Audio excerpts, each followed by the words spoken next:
नमस्कार, news watch India देख रहे हैं आप। मैं हूं आपके साथ सुरभि राजपूत।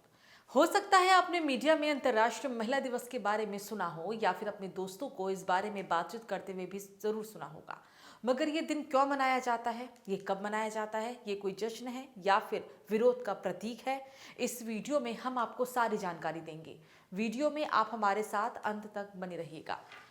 भारत में महिलाओं की सांस्कृतिक, सामाजिक, राजनीतिक और आर्थिक उपलब्धियों का जश्न मनाने के लिए भारत में राष्ट्रीय महिला दिवस मनाया जाता है। 13 फरवरी 1889 को सरोजिनी नायडू के जन्म को राष्ट्रीय महिला दिवस के रूप में मनाते हैं। उनके जन्मदिन को भारतीय महिलाओं और जीवन के सभी क्षेत्र में देश के लिए उनके अमूल्य योगदान का सम्मान करने के लिए भी चुना गया था, जिन्होंने स्वतंत्रता की लड़ाई में महत्वपूर्ण भूमिका निभाई थी।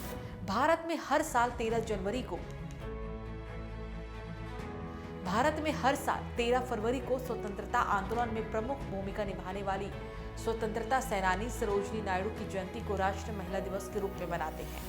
वे हमारे देश की महिलाओं के लिए एक प्रेरणा थी। सरोजिनी नायडू एक स्वतंत्रता आंदोलन की एक राजनीतिक कार्यकर्ता होने के साथ साथ कवित्री भी रही। उन्हें भारत की कोकिला यानी कि नाइटिंगेल ऑफ इंडिया भी कहा जाता है। वे देश की पहली महिला राज्यपाल भी रही। ब्रिटिश सरकार के खिलाफ भारत की स्वतंत्रता आंदोलन में उनकी सक्रिय भूमिका और दूसरे कार्यों के लिए सम्मानित करने के लिए उनकी जयंती को देश में राष्ट्रीय महिला दिवस के रूप में मनाया जाता है और आज उनकी 145वीं जयंती है। स्वतंत्रता आंदोलन के समय कई बार गई थी जेल। सरोजिनी नायडू का जन्म 13 फरवरी 1889 को हैदराबाद में हुआ। उन्होंने कैम्ब्रिज यूनिवर्सिटी से उच्च शिक्षा हासिल की। इसके बाद वे देश में चल रहे स्वतंत्रता आंदोलन में शामिल हो गई और कई बार जेल भी गई। 1925 में उन्हें भारतीय राष्ट्रीय कांग्रेस का अध्यक्ष बनाया गया। 1942 में भारत छोड़ो आंदोलन के दौरान नायडू करीब 21 महीने तक जेल में रही। 2014 में राष्ट्रीय महिला दिवस की हुई थी शुरुआत। देश की आजादी के बाद 1947 में उन्हें तत्कालीन उत्तर प्रदेश की राज्यपाल बनाया गया और वे देश की पहली राज्यपाल भी रही। 13 फरवरी को 2014 से उनकी जयंती को राष्ट्रीय महिला दिवस के रूप में मनाने की शुरुआत हो गई थी। कई विषयों पर लिखी थी कविताएं।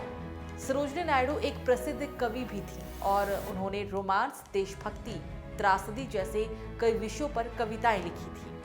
उनकी कविताओं की आजादी के कई नायकों की प्रशंसा भी है। नायडू की कविताओं को देश में काफी पढ़ा भी जाता है। गोल्डन थ्रेशोल्ड उनका पहला कविता संग्रह था और इसके अलावा the bird of time, songs of life, death and the spring, the broken wing, spread fluid, songs of India, Allahabad, Kitabistan, the Indian, weavers आदि प्रमुख रचनाओं में से उनकी एक रही हैं। इस खास पेशकश में फिलहाल मेरे साथ इतना ही। आप देखते रहिए न्यूज वॉच इंडिया। नमस्कार।